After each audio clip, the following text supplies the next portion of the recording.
मला असं वाटतं की एकूण राज्याच्या, मगाशी मी आता बोललो ना, जनतेचं जर का आपण त्यांच्या मताचा विचार केला तर जनतेमध्ये अशी कोणती भावना नाही आहे.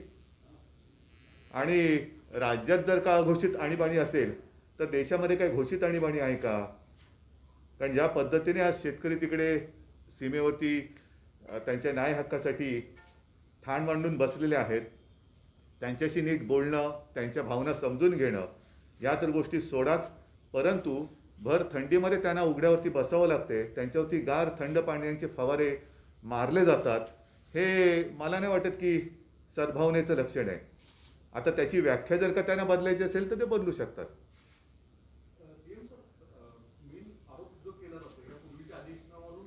नाही नाही, मला आता CM साहेबांनी जे बोलले त्याला तर सपोर्ट करायचा. आपण सगळेजण पत्रकार मित्र आहात. आत्ता राज्यामध्ये स्थानिक स्वराज्य संस्थांच्या निवडणुका झाल्या.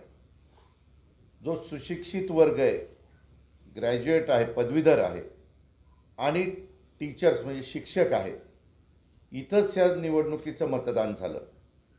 ह्यांनी आता असहिष्णू वगैरे जे काही शब्द वापरले, ह्या सगळ्याचा विचार केला आणि सरकारचं कामकाज जर योग्य नसतं तर महाविकास आघाडीचे उमेदवार एवढ्या मोठ्या मताधिक्याने की जे गेल्या 50-60 वर्षात त्यांचे उमेदवार निवडून येत असताना एवढ्या प्रचंड मताधिक्याने निवडून आले नाही, एवढ्या मताधिक्याने त्या ठिकाणी निवडून आले, ही वस्तुस्थिती कोणी नाकारू शकत नाही. आणि त्याच्यामुळं जर सरकारचं कुठंतरी चुकत असेल, वास्तविक सरकारने 8 महिने झाले आमचे करोनामध्ये गेले. आजही आम्ही मुख्यमंत्र्यांनी माहिती घेतली, 28,000 कोटी रुपये GSTचे किंवा वेगवेगळ्या टॅक्सेसचे येणं आजही बाकी आहे. दर महिन्याला जो काही रक्कम असते ती रक्कम आणि तिकडनं येणारी रक्कम ह्याचा कुठेही ताळमेळ बसत नाही. मधी तो आकडा मोठा झाला होता, परंतु तो आता पुन्हा 28,000 कोटीवर आलेला आहे. म्हणजे केंद्राने जे ठरवलेलं होतं वन नेशन वन टॅक्सच्या बाबतीमध्ये तेही पाळायचं नाही. तिथलाही महत्त्वाचा तो निधी लागतो. तरी पण एवढी नैसर्गिक संकट आली, पावसाचं आलं, निसर्ग चक्रीवादळाचं आलं, इतर वेगवेगळी आली, कपाशीचं नुकसान झालं, पिकांचं नुकसान झालं, धानाला आता 700 रुपये त्या ठिकाणी अनुदान देण्याचा निर्णय झाला. सतत सरकार अडचणीतनं मार्ग काढत काढत करोनाशी मुकाबला करत करत त्या ठिकाणी पुढं चाललेलं आहे. आणि आज पण मी पण त्यांची पत्रकार परिषद बघितली. त्या पत्रकार परिषदेमध्ये काही त्या ठिकाणी उत्साह नव्हता, अतिशय चेहरा पडलेला होता. आणि त्या प्रकारे एका बाजूला चंद्रकांतदादा पाटील होते, एका बाजूला प्रवीणजी दरेकर बसले होते. पण त्यांचं पण ते पण डिमॉरलाइज झालेले आहेत. त्या स्थानिक विकास संस्थेचा निकाल लागल्यानंतर ही वस्तुस्थिती नाकारता येत नाही. आणि ह्यावेळेस तुम्ही पण बघा पत्रकार मित्रांनो, निसर्ग पण काय, म्हणजे एक तर ते करोना आणि हा पाऊस तर कधी पडतो. ह्या दिवसात मुंबईमध्ये कधी आपण गेल्या 30 वर्षात पाऊस बघितला आहे का? पण असे पण काही काही गोष्टी घडत आहेत, तरी देखील सरकार त्याच्यातनं मार्ग काढतं आहे. जे तातडीचं गरजेचं आहे तिथं कुठल्याही परिस्थितीत, आता STला 1,000 कोटी रुपये देणं असेल किंवा बाकीच्या गोष्टी असतील, तिथं पण सरकार अजिबात कॉम्प्रोमाइज करत नाही.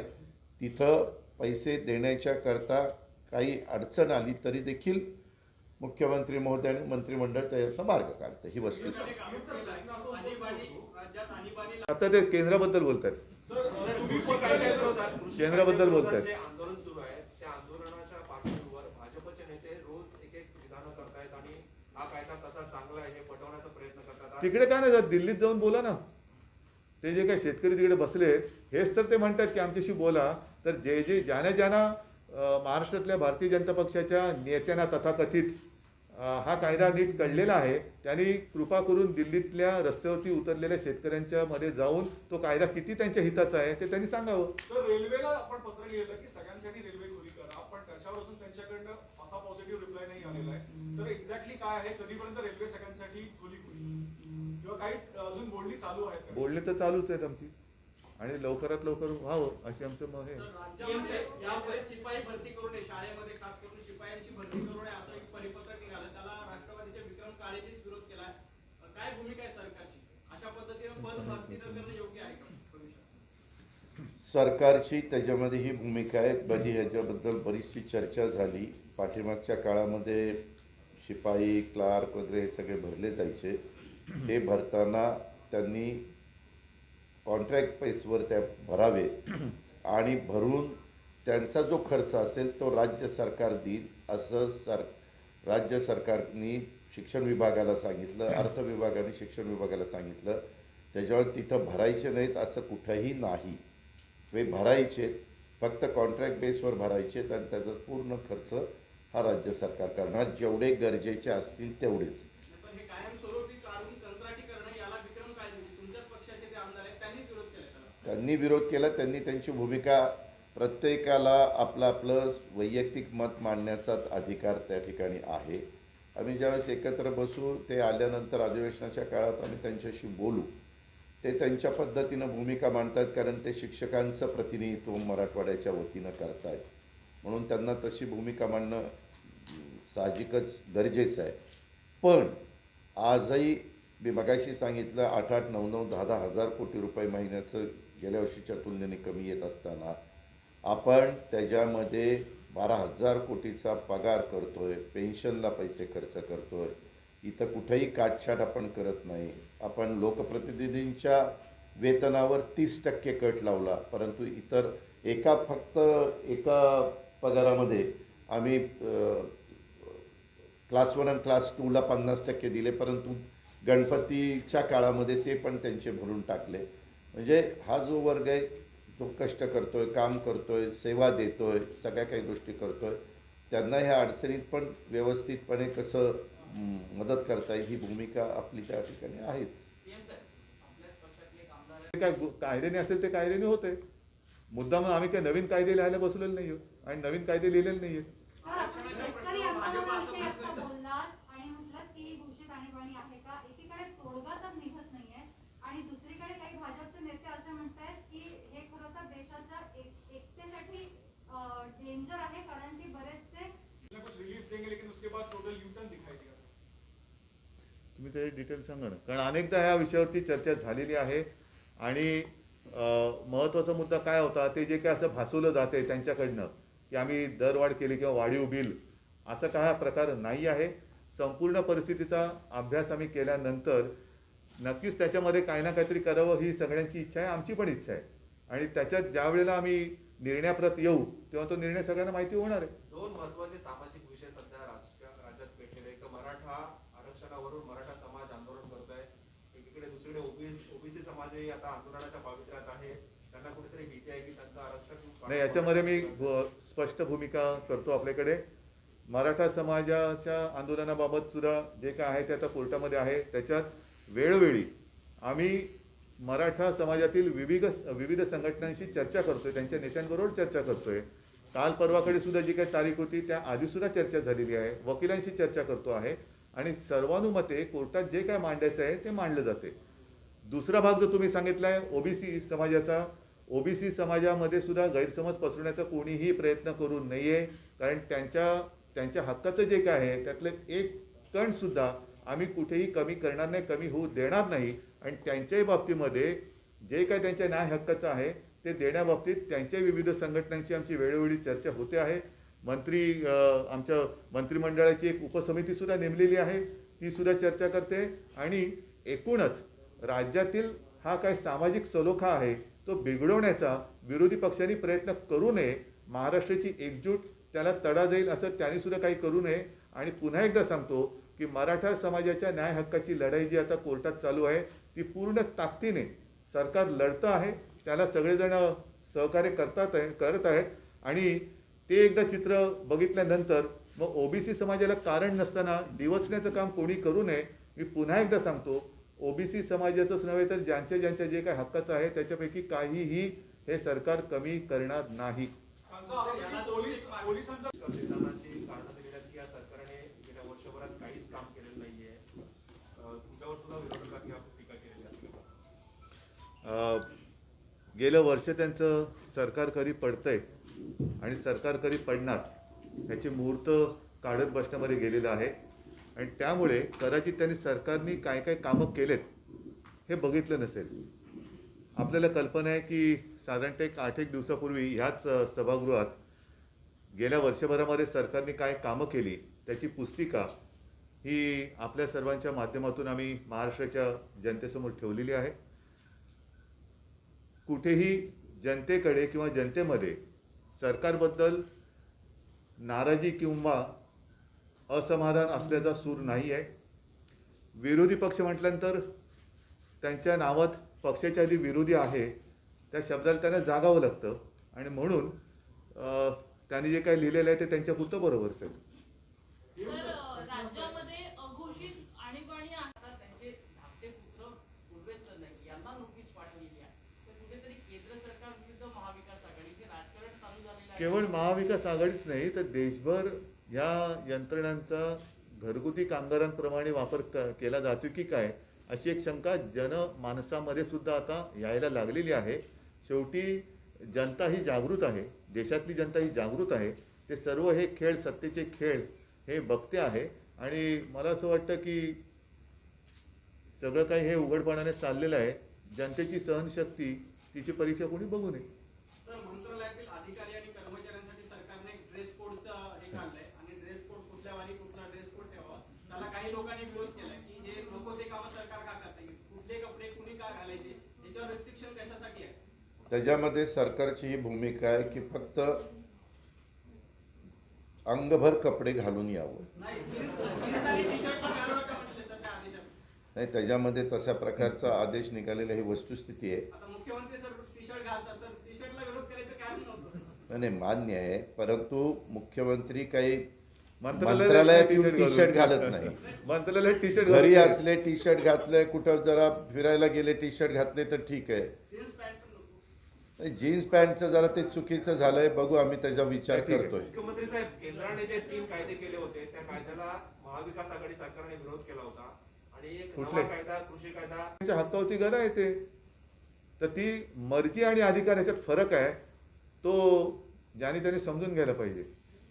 तुम्ही एक मला एक विचारायचं आहे, आपण सगळ्यांबद्दल बोलतो, शेतकरी बोलतो, सगळ्यांबद्दल बोलतो, पण ज्या कायद्यामध्ये कामगार संघटना उतरल्या, पण पत्रकार संघटना आम्ही काल आंदोलन केलं की पत्रकारांना कधीही काढून टाकण्याचा अधिकार सरकारने मालकांना दिला. कामगार कायदा बदलला. कामगार कायदा कोणी बदललाय? कामगार कायदा त्यांनी नवीन केलाय ना, नाही, कोणी बदलला? केंद्र सरकारने केलाय. मग इकडे आणीबाणी कशी? मी म्हणूनच प्रश्न विचारते की आपल्या अधिवेशनामध्ये महाराष्ट्रात नाही नाही, म्हणूनच हे जे सगळे घटक आहेत, आता जसं काल आपण सगळे आंदोलनाला बसला होतात, बरोबर आहे. आता माझी इच्छा हीच आहे की आपण सगळे जर न्याय हक्कासाठी लढत असू तर तुम्ही या तुमच्या हक्काचं जे असेल ते आपण तिकडे व्यवस्थित मांडू.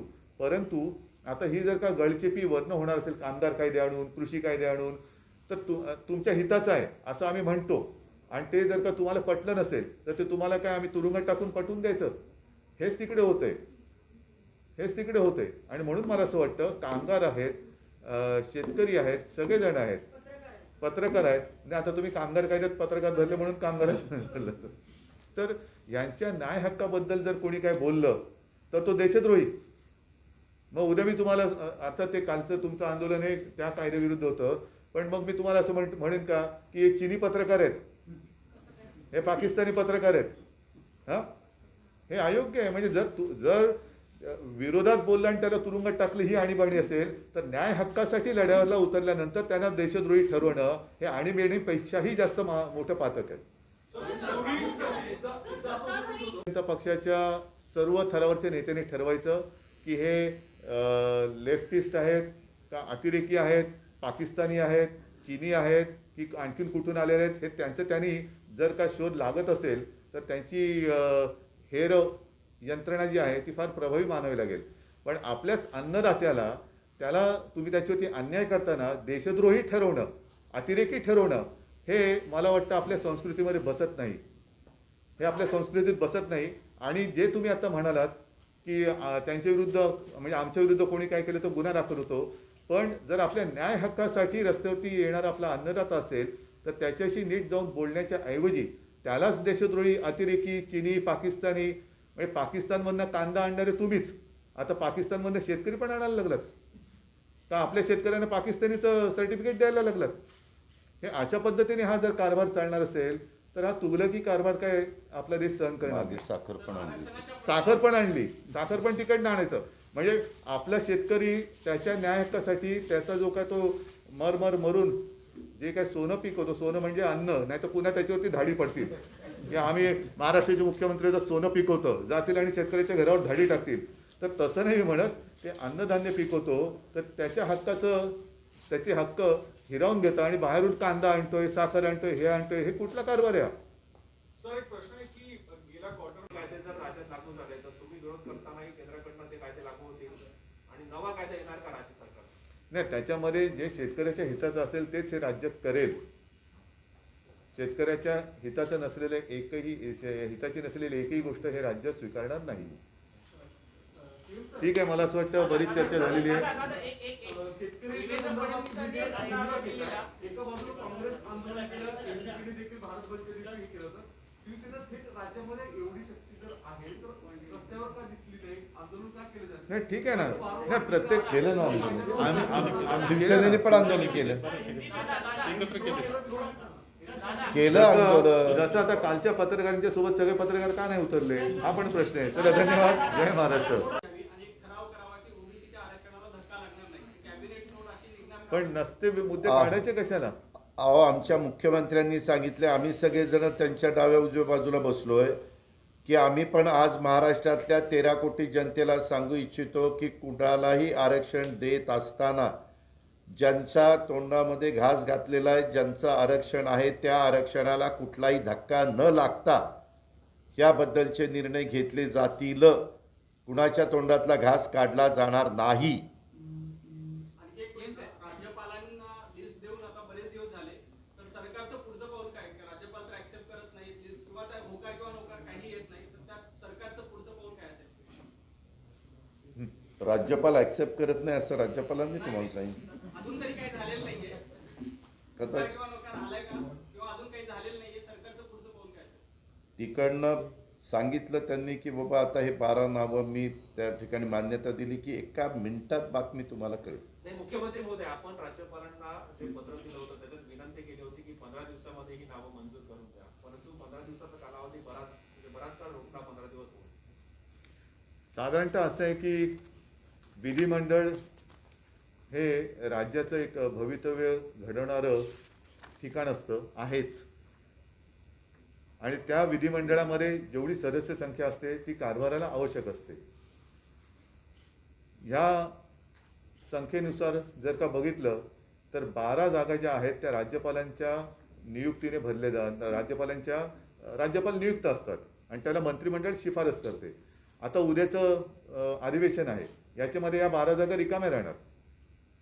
ह्या जागा रिकाम्या ठेवणं न ठेवणं हा त्यांचा अधिकार जरी असला तरी घटनेमध्ये आता तशी काहीतरी एक वेगळी तरतूद करावी लागेल की त्यांचा अधिकार मान्य झाला केल्यानंतर सुद्धा कालावधी, जसं रिटायरमेंटला एक कालावधी असतो तसं नेमणुकीला कालावधी का नसावा? किती दिवस झाले हे इथले जे नियुक्त होते ते रिटायर होऊन निवृत्त होऊन किती दिवस झाले, ते किती काय ठेवावं, हा सुद्धा महत्त्वाचा भाग आहे. आणि त्याच्यामध्ये मला असं वाटतं एक चर्चा ही जिथे जिथे विधान परिषद आहे तिथे चर्चा व्हायला पाहिजे की हे अधिकार त्यांना दिल्यानंतर ते जागा रिकामे ठेवू शकतात का? म्हणजे अधिकार मान्य, पण तो अधिकार मर्जीनुसार वापरता येतो का? सुरू झालं, कोरोनाचा पहिला पेशंट पुण्यामध्ये मिळाला, दुबईवरून जे फ्लाईट आलं त्याच्यात त्या ड्रायव्हरला झालं. तिथून सुरुवातीला लगेचच प्राईम मिनिस्टरने लॉकडाऊन केलं. मार्च महिन्यामध्ये त्याचा इतका फटका बसला नाही, परंतु एप्रिल, मे, जून, जुलै, ऑगस्ट, सप्टेंबर ह्याच्यामध्ये बरेच मोठ्या प्रमाणावर फटके बसायला लागले. आपल्यालाच नाही, देशातल्या सगळ्या राज्यांना बसायला लागले. देशाच्या अर्थकारणावर पण ते फटके त्या ठिकाणी बसायला लागले. आणि हे करत करत करत आम्ही मधल्या काळामध्ये मुख्यमंत्री महोदयांनी सगळ्या मंत्र्यांना विश्वासामध्ये घेऊन काही चांगले निर्णय घेतले, विशेषतः मुद्रांक शुल्काचे. तुम्ही बघा, मुद्रांक शुल्काचा निर्णय झाल्यानंतर मुंबईचं मार्केट सुधारण्याच्याकरता मदत झाली. अनेक जण फ्लॅट खरेदी करायला लागले आणि ते संपूर्ण त्याचा मुद्रांक शुल्क आम्ही 3% आणि बाकीच्या बिल्डरनी त्या भरलं आणि त्यांना 0% त्या ठिकाणी लागलं. आणि निश्चितपणे परिस्थिती त्यात बदलायला लागली. ह्याच्यातून सातत्याने आम्ही सगळेच जण, तिन्ही पक्ष आणि त्यांचे नेतेगण, CM साहेब स्वतः, ह्याच्यातनं मार्ग काढायचा आम्ही प्रयत्न करतोय. आम्ही आता परवानगी देतोय हॉटेलला, पण तेवढं तिथं ग्राहकही येत नाही. आपण मल्टीप्लेक्सला परवानगी दिली, तिथंही सगळी व्यवस्था केली, तरी तिथं त्या प्रमाणात ग्राहक जात नाही किंवा प्रेक्षक जात नाही. त्याचबरोबर शाळा सुरू करायला परवानगी दिली 9वी, 10वी, 11वी, 12वी, तिथं पण पालक आपल्या मुलांना सोडायला तयार नाही. आता आजच मला कळालं की पुण्याने 3 जानेवारीपर्यंत शाळा सुरू करायच्या नाहीत, असं सर्व पक्षीयांनी मिळून तिथं निर्णय घेतला. तिथं भारतीय जनता पक्षाच्या ताब्यामध्ये महानगरपालिका आहे आणि बाकीचे इतर पक्ष देखील त्याच्यामध्ये आहेत. अशा प्रकारची साधारण परिस्थिती आहे. म्हणजे हळूहळू मंदिराच्याबद्दल पण ह्यांनी राजकारण केलं. ह्यांनी म्हणजे कोणी समोरच्या विरोधी पक्षांनी किती काय काय केलं तुम्ही सगळ्यांनी पाहिलं.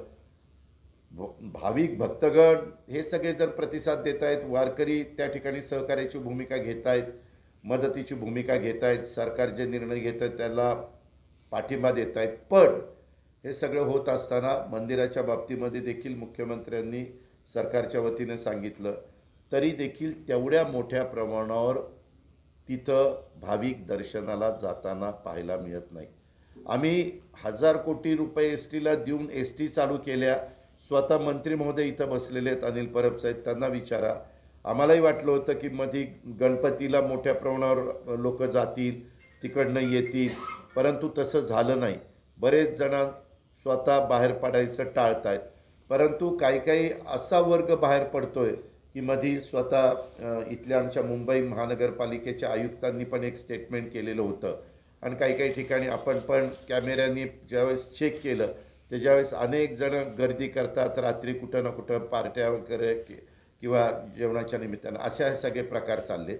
जरी हे सगळे प्रकार चाललेले असले तरी जेवढा फरक पडायला पाहिजे, म्हणजे उदाहरणार्थ गेल्या वर्षी गेलेल्या नोव्हेंबर महिन्यात 30,000 कोटी रुपये येत असतील तर आपल्याकडं आता 21,000 कोटी रुपये येतात.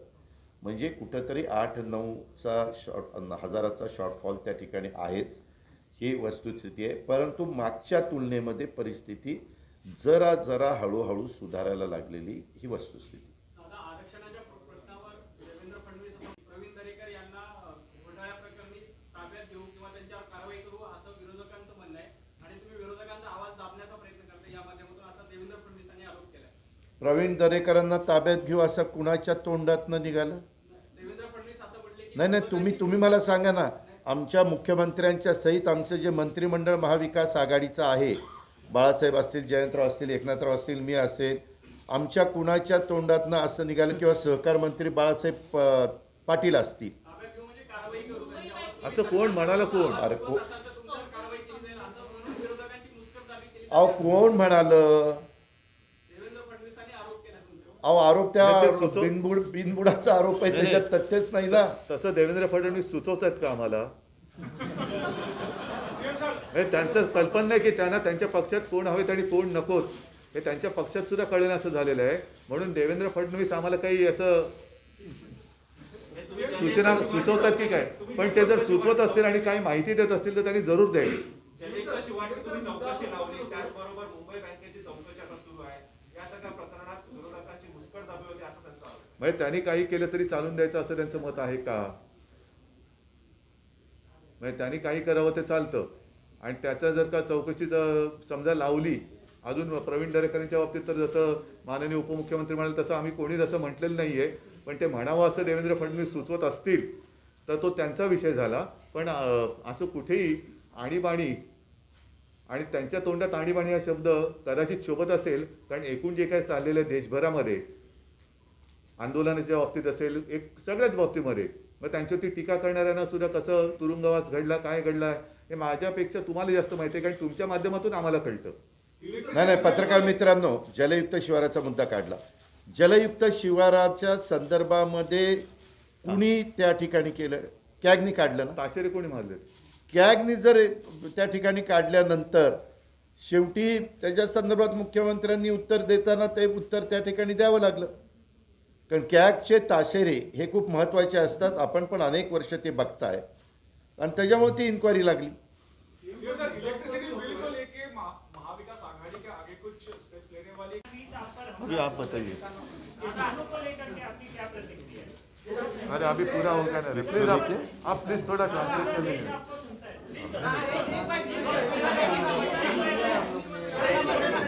किसानों को सपोर्ट है हमारा, किसानों को हमारा सपोर्ट है। नहीं नहीं ठीक है, बताइए बताइए। सर, देवेंद्र फडणवीस ने कहा कि महाराष्ट्र में अघोषित जब ये तब कह रहे हैं जब दिल्ली में किसान जो है प्रदर्शन कर रहे हैं, आप इसे किसान हैं। मैंने साफ साफ कहा है, अगर देवेंद्र जी का मानना है कि महाराष्ट्र में अघोषित आणीबाणी जिसे हम कहते हैं मराठी में उसका अमल चल रहा है, तो फिर दिल्ली में जो चल रहा है उसका वर्णन वो कैसे करेंगे? अपने ही काश्तकार है जिसे हम अन्नदाता कहते हैं उसको अब आतंकवादी कहने लगे, और वो देश के बाहर से आए, उनको नक्सलाइट का सपोर्ट है, इसका सपोर्ट है, क्या वो हमारे अन्नदाता नहीं है? और जो भी व्यक्ति अपने अन्नदाता को टेररिस्ट मानता है, मुझे लगता है कि इंसान कहलाने के लायक नहीं है वो। ठीक है, धन्यवाद। कुठलं?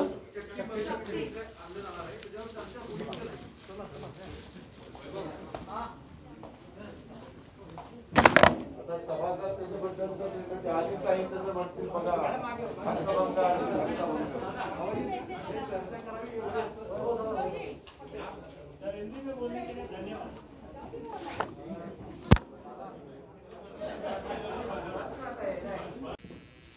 उद्यापासून मुंबईत सुरू होते.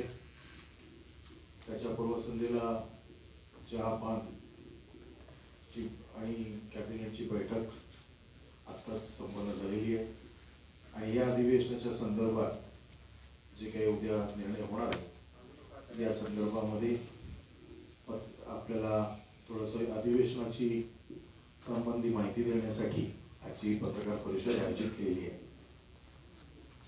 या अधिवेशनात आम्ही 6 अध्यादेश पटलावर ठेवणार असून 10 साधारण प्रस्तावित विधेयकं आहेत.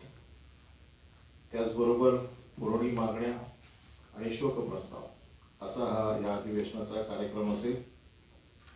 हे सरकार सत्तेत आल्यापासून सुमारे 200 निर्णय आतापर्यंत या मंत्रिमंडळाच्या बैठकीत घेतले गेले. या 12 महिन्यातले आमच्या 8 महिने करोनाशी लढताना गेले असले तरी आमचे अनेक निर्णय जे काही झाले या संदर्भातली माहिती आम्ही वेळोवेळी आपल्याला दिलेली आहे. उद्याच्या या 2 दिवसाच्या अधिवेशनामध्ये पहिल्या दिवशी शोकप्रस्ताव आणि विधेयक आणि जे आमचा अर्थसंकल्प जो आहे म्हणजे पुरवणी मागण्यांचा हा उद्या सादर केला जाईल आणि त्यानंतर परवा पुरवणी मागण्यांवरती चर्चा होऊन आणि विधेयकांवरती चर्चा होऊन हे अधिवेशन संस्थगित केलं जाईल. जनता पक्षाच्या सर्व थरावरच्या नेत्यांनी ठरवायचं की हे लेफ्टिस्ट आहेत का अतिरेकी आहेत, पाकिस्तानी आहेत, चीनी आहेत की आणखीन कुठून आलेले आहेत, हे त्यांनी जर का शोध लागत असेल तर त्यांची हेर यंत्रणा जी आहे ती फार प्रभावी मानावी लागेल. पण आपल्याच अन्नदात्याला त्याला तुम्ही त्याच्यावरती अन्याय करताना देशद्रोही ठरवणं, अतिरेकी ठरवणं हे मला वाटतं आपल्या संस्कृतीमध्ये बसत नाही. हे आपल्या संस्कृतीत बसत नाही. आणि जे तुम्ही आता म्हणालात की त्यांच्या विरुद्ध म्हणजे आमच्या विरुद्ध कोणी काय केलं तो गुन्हा दाखल होतो, पण जर आपल्या न्याय हक्कासाठी रस्त्यावरती येणारा आपला अन्नदाता असेल तर त्याच्याशी नीट जाऊन बोलण्याच्या ऐवजी त्यालाच देशद्रोही, अतिरेकी, चीनी, पाकिस्तानी म्हणजे पाकिस्तानमधनं कांदा आणणारे तुम्हीच आता पाकिस्तानमधनं शेतकरी पण आणायला लागलात का? आपल्या शेतकऱ्यांना पाकिस्तानीचं सर्टिफिकेट द्यायला लागलात. हे अशा पद्धतीने हा जर कारभार चालणार असेल तर हा तुगलकी कारभार काय आपला देश सहन करणार नाही. साखर पण तिकडनं आणायचं म्हणजे आपला शेतकरी त्याच्या न्याय हक्कासाठी त्याचा जो काय तो मरून जे काय सोनं पिकवतो, सोनं म्हणजे अन्न, नाही तर पुन्हा त्याच्यावरती धाडी पडतील की आम्ही महाराष्ट्राचे मुख्यमंत्री जर सोनं पिकवतो जातील आणि शेतकऱ्याच्या घरावर धाडी टाकतील. तर तसं नाही म्हणत, ते अन्नधान्य पिकवतो तर त्याच्या हक्काचं त्याचे हक्क हिरावून घेतं आणि बाहेरून कांदा आणतोय, साखर आणतोय, हे आणतोय, हे कुठला कारभार आहे?